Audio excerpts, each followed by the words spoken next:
When you want to travel a long distance, say from one continent to another, you book an airplane flight expecting to spend some hours in the air. However, when it comes to space travel, you need to travel faster because all the points of interest are so far away. Space explorers have always been searching for a way to travel faster than light, which will allow them to get to deep space more quickly. Basically, all the methods discovered have significant drawbacks, but scientists have found a new way. How does it work? What are the requirements? How soon will you be able to travel with it? Join us as we bring you a new way to travel faster than light. Light is fascinating and very important because without it, it would be difficult to watch this video. Thanks to the sun and other artificial light sources that humans have come up with, we can walk without running into objects unexpectedly. However, you have probably heard light travels and travels fast, but how fast is light? Interestingly, the exact speed of light is known and is the basis for most other measurements. The speed of light traveling through a vacuum is exactly 299,792,458 meters, or 983,571,056 feet per second.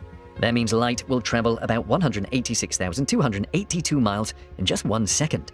Light is so fast that if you switch on a bulb in a dark room, the light fills everywhere nearly instantly and you won't notice that light travels.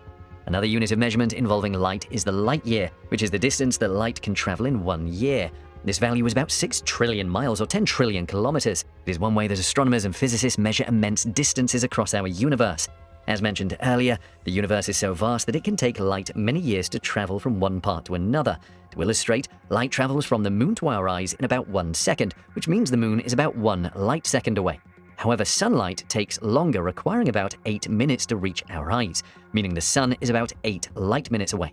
Light from Alpha Centauri, the nearest star system to our own, requires roughly 4.3 years to get here, so Alpha Centauri is 4.3 light years away. Other stars and objects beyond our solar system lie anywhere from a few light years to a few billion light years out. This is why everything astronomers see in the distant universe is literally history.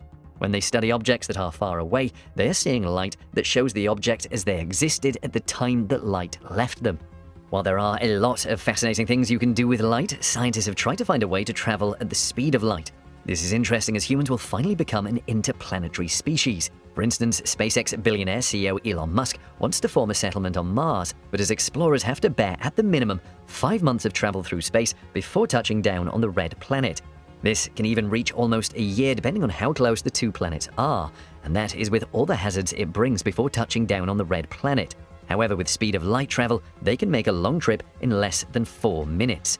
Researchers have tried many different methods to achieve traveling at a very high speed. However, until a scientist announced the new discovery we will bring you in this video, there has always been a problem that all other methods could not solve.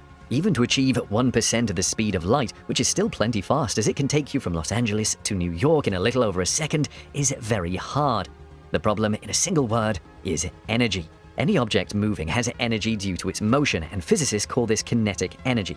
To go faster, you need to increase kinetic energy. The problem is that it takes a lot of kinetic energy to increase speed. To make something go twice as fast takes 4 times the energy. Making something go 3 times as fast requires 9 times the energy, and so on. For example, to get a teenager who weighs 110 pounds to 1% of the speed of light would cost 200 trillion joules. That's roughly the same amount of energy that 2 million people in the US use in a day. Take, for example, the EM drive, which was touted as the technology that would take us to the most distant parts of the universe very fast. This invention, which has even been patented, theoretically works by trapping microwaves in a shaped chamber where their bouncing produces thrust. The chamber is closed, meaning from the outside, it will appear to simply move without any fuel input or any thrust output. The EM drive relies on Newton's second law, where force is defined as the rate of change of momentum. Thus, an electromagnetic or EM wave traveling at the speed of light has a certain momentum that will transfer to a reflector, resulting in a tiny force. This accumulated tiny force in great quantity is what enables the EM drive, which sounds simple but also essentially turns our understanding of physics on its head. No energy is going in or coming out, which makes us ask questions like, how are the waves initialized? How do they continue to move? And where is their momentum coming from?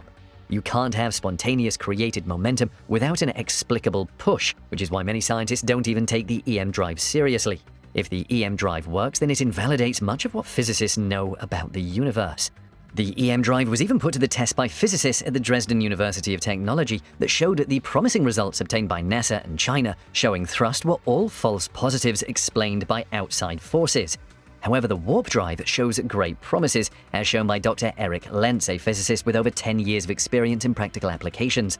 Lentz wasn't even the first to work on making the warp drive a reality and not just sci-fi. The first person to attempt it was the Mexican mathematician Miguel Alcubierre. In 1994, his proposal became the beginning of the official literature on warp drives.